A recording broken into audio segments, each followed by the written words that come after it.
چند سوالات ہیں تو گزارش ہے کہ سارے سوالات کے جواب دیجیے گا. میں بڑی دیر سے کوشش کر رہا تھا لیکن آج ٹائم ملا. بات کریں.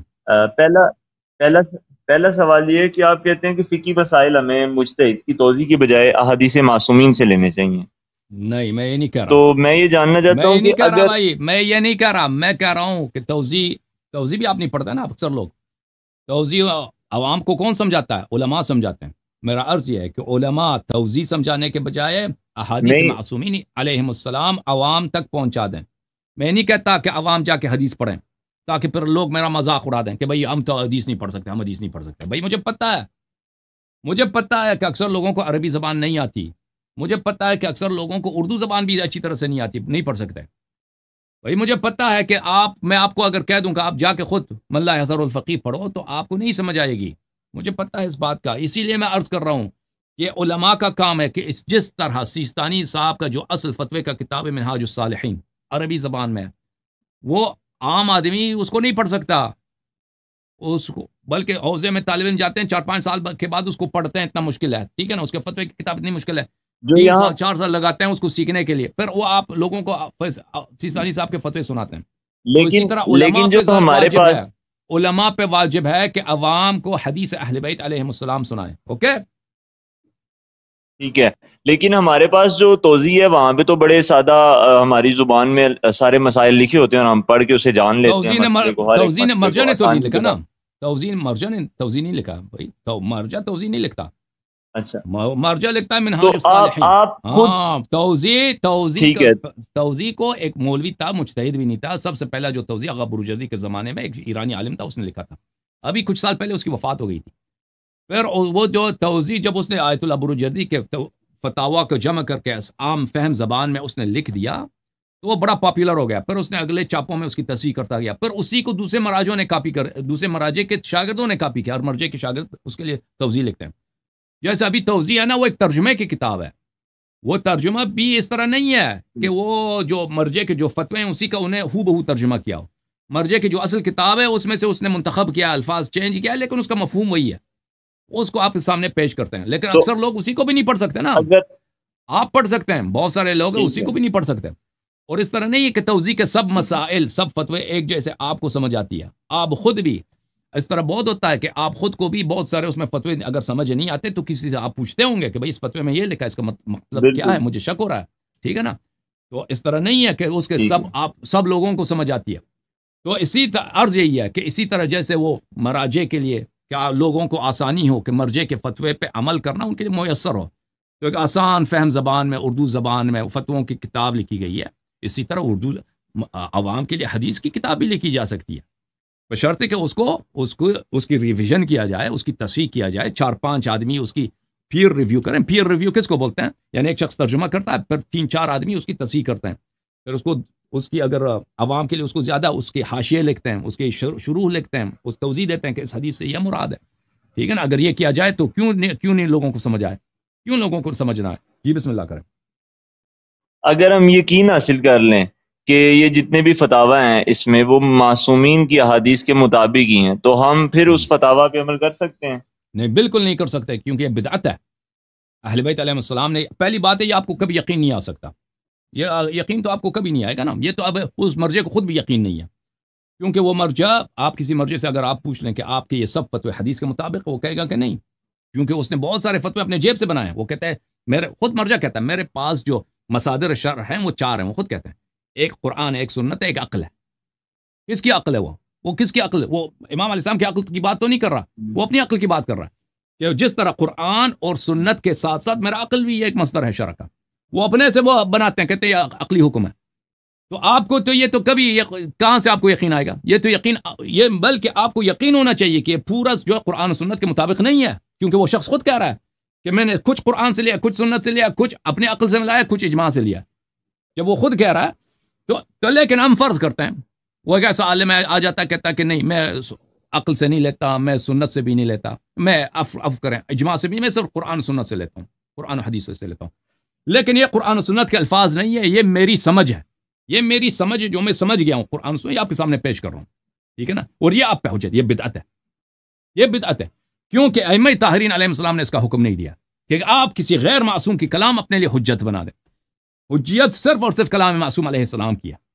وہ آپ کو اس کا کام یہ ہونا چاہیے کہ وہ یہ پیش نہ کرے کہ یہ میرا فتویٰ یہ وہ کہہ دے یہ حدیث یہ ہے، اس کی شرح یہ ہے، اس کی شرح یہ ہے. اور کبھی وہ نہ کہے کہ میرا کلام آپ پہ حجت ہے، کہہ دے کہ کلام امام علیہ السلام آپ پہ حجت ہے، اس کا مفہوم و معنی یہ ہے. اور آپ کو کبھی بھی وہ کلام جو ہے نا اگر سمجھ نہ آئے، آپ شک کریں کہ اس نے صحیح ترجمہ نہیں کیا ہے، اس طرح نہ کہہ کہ پھر یہ حجت ہو جاتا ہے سب پہ. نہیں، حجت صرف کلام معصوم علیہ السلام ہے.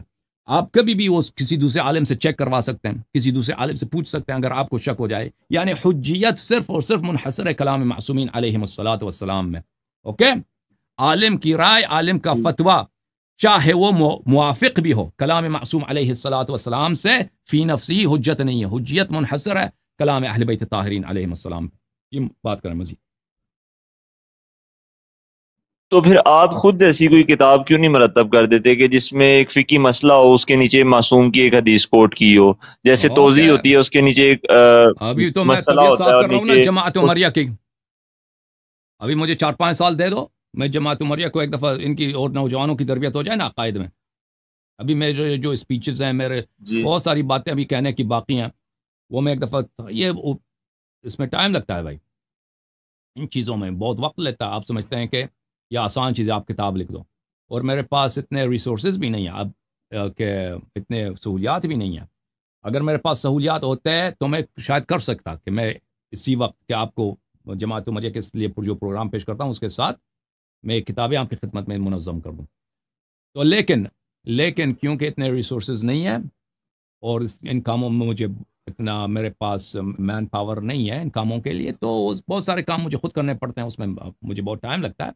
تو عقائد کا دفاع کرنا یہ زیادہ اہم ہے. لیکن جب آپ کے ملک میں شیعوں کو اس طرح ذلیل کیا جاتا ہے کہ وہ بیچارے مشرک ہیں، یہ مشرک ہیں، حالانکہ وہ خود مشرک ہیں. کہتے ہیں شیعوں کا قرآن اور ہے، مثلا کہتے ہیں کہ وہ ابو بکر عمر پہ تو بات کرنے کو تیار نہیں ہو. وہ کہتے ہیں یزید آپ کو منوانے پہ لگے ہوئے نا، کہ آپ یزید کو مان لیں. بات تو یہاں تک ہے نا. ہاں ٹھیک ہے کہ نہیں. تو ابھی جو ہے نا، ابھی وہ بہت ضروری ہے امیر المؤمنین علیہ الصلوۃ والسلام کی امامت اور ان کے دشمنوں کی خباثت ثابت کرنے کی بہت ضرورت ہے. اوکے، کاش میرے پاس 24 گھنٹے میں 48 گھنٹے ہوتے ہیں. ٹھیک ہے نا، اگر میرے پاس 24 گھنٹوں میں 48 گھنٹے ہوتے ہیں تو بہت ساری باتیں جو میں کرنا چاہتا تھا اور چاہتا ہوں وہ مجھ سے ہو سکتا. لیکن کیا کریں، وقت محدود، زندگی محدود، ریسورسز محدود. اوکے، اس حوالے سے تو ہم آپ کے ممنون ہیں، جماعت مخالفین کے حوالے سے تو ایک بات مجھے اختلاف بتاؤ، کے باوجود ایک ہم بات آپ کے مجھے بتائیں، آپ کے علماء کیوں نہیں آ رہے؟ جی آپ کے اجتہادی تقلیدی علماء کیوں بھاگ رہے ہیں؟ وہی ولایت فقیہ، انقلاب، یہ باتیں ثابت کرنے کے لیے وہ تقلید وغیرہ، یہ مرجعیات، یہ کیا ہو گیا ان کو؟ آپ نے حالت تو دیکھی نا اس صاحب کی، وہ کیا نام تھا، عباس کیا نام تھا، عباس نقوی صاحب جو ادھر آئے تھے نا، وہ کہہ رہے تھے میں درس خارج دیتا ہوں نجف میں، اشرف میں. جی جی حالت تو آپ نے ان کا دیکھ لیا تھا، ہے کہ نہیں؟ صحیح کہہ رہا ہوں نہیں؟ شہباز نقوی صاحب، شہباز کو بھی وہ بھی مدعو ہے، وہ تو آ نہیں رہا نا بھائی، جب آئے نہیں بھاگ رہا ہے. شہباز آ جائے نا، اس کو بلا دو. اس کو اتنی دعوت دے کے ہم تک گئے. ہاں وہ تو کوئی عالم بھی نہیں ہے، کچھ نہیں، ہے وہ بھی آیا نہیں. تھا آپ کے ساتھ، آیا تھا تو کاٹ کے چلا گیا نا، پھر بعد میں. وہ تو رکا تو نہیں ہے. نہیں، وہ دوسرے مولوی کو آپ نے نجف والے کو ٹائم دیا ہوا تھا، اس لیے وہ جلد بازی میں آپریٹر نے اس مر کو تو نہیں میرے گیا خیال نا، سے ڈسکنیکٹ اب کیا. شہباز مر گیا ہے، صرف تمہارے پاس جی ایک شہباز ہی ہے. میں وہ تمہارے گروپ میں صرف نہیں، ایک میں اپروچ شہباز ہے، کروں گا. وہ بھی ایک دفعہ اس کے پاس 10 منٹ تھے، چلے گئے، بدتمیزی کر کے چلا گیا. نہیں، میں اس تک اپروچ کروں گا، آپ دوبارہ انہیں ضرور ٹائم دیجیے گا. وہ اب نہیں آئے گا، اس کو اب اس کے کان جو ہے نا کھینچے گئے ہیں کہ اللہ یاری سے بات نہ کرو. ہاں، وہ کبھی نہیں آئے گا. اچھا، تو پھر میں عرض یہ ہے کہ پھر تب تک تو آپ ہمیں ٹائم دے بھائی، دیں. آپ کے علماء کہاں ہیں نا؟ آپ کے پاکستان میں تو بڑے بڑے ہیں، قوم نجف میں آپ کے مفتخور عالم اتنے ہیں، ان کے مدارس میں جاؤ تو اتنی چٹنی کی بو آتی ہے. یقین کرو، یہ جہاں پہ پاکستانی طالب علم پڑھتے ہیں نا، پڑھائی وڑائی تو ادھر ہوتی نہیں ہے. وہ سارا دن یہ پیاز کاٹ رہا ہے، وہ دوسرے ادھر آلو کاٹ رہا ہے، وہ دوسرے ادھر بھائی وہ چکن کیا وہ چکن کڑھائی کے چکر میں پڑا ہے. طالب وہ سارا دن اس سے ان کا اسی میں گزر رہا ہے. ٹھیک ہے نا؟ آپ کے عدد تو کم تو نہیں ہے. وہ میں نجف اشرف میں پوچھیں ان کے مدارس میں کہ سارا دن وہاں پہ مسالوں کی بو اور کڑھائی وغیرہ کی بو نہیں آ رہی ہوتی. کڑھائی وغیرہ تو یہ خوب کھا سکتے ہیں. ہاں اچھا کم تو نہیں آگا ہے آگا جب کوئی بھی نہیں ہے, امام صرف شہباز ہے تمہارے پاس. اچھا ایک سوال پاکستان میں یہاں پہ اتنے ایک سوال اتنے ذرا میرا مولوی سنیے ہیں, گا. پیٹ ان کا بڑا ہے بھائی, وہ سارا دن خامنئی کو